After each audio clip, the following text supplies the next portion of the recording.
Looks like we have yet another story where they try to claim that there was no foul play involved, even though when you hear the details of it, it's hard to believe that they want to claim that there's no foul play. So this kid's name was Jayden Robker, and he disappeared from Kansas City, Missouri on February 2nd, 2023. And literally like a month later, or somewhere around more recent times, as this is being told, his body was found. But they claim that there's no foul play. But I'm going to go into the details and you make the decision for yourself if it was foul play or not. Authorities confirmed the worst in search for Jayden Robker, age 13. He was found dead Friday in Gladstone, Missouri. The teen disappeared from his hometown of Kansas City, Missouri back on February 2nd.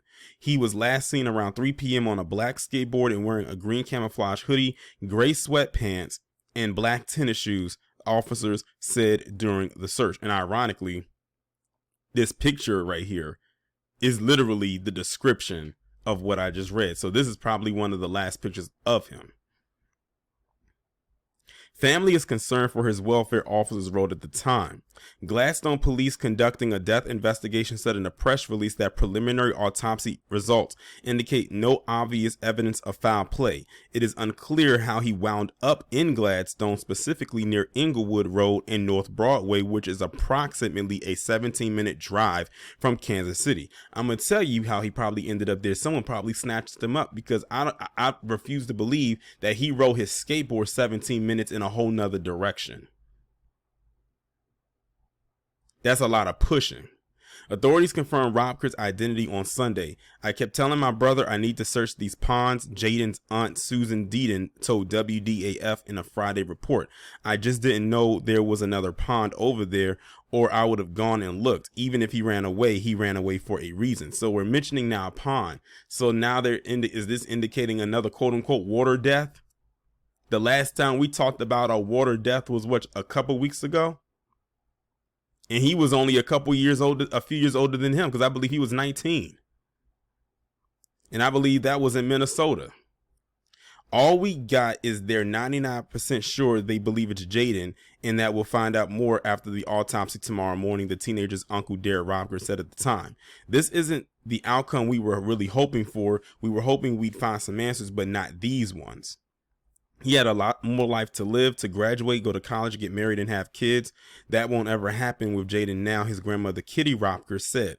It's hurting very bad, and I know the community and everyone who helped us, they're crying too.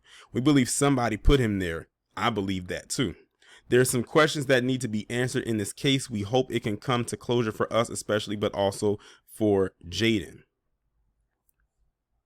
And I believe somewhere in here, I don't know, they keep saying that preliminary autopsy results indicate that no obvious evidence of foul play. That's the easy way out, so that they don't have to do the investigation. Anytime something like this happens and their comeback responses, there's no evidence of foul play, 9 times out of 10, it is foul play. Somebody or somebodies did something to this kid. Because like I said, I don't believe that he would have got on his skateboard and kicked that skateboard and pushed himself 17 minutes away to a different location just because. And I don't believe that he would have just ran away just to run away. But then again, you never know what's going on in the mind of a child in some instances. You don't really know what's going on in the mind of a lot of people, or anyone for that matter, because no one can read minds. But I don't believe that he just up and just ran away just for the sake of wanting to run away.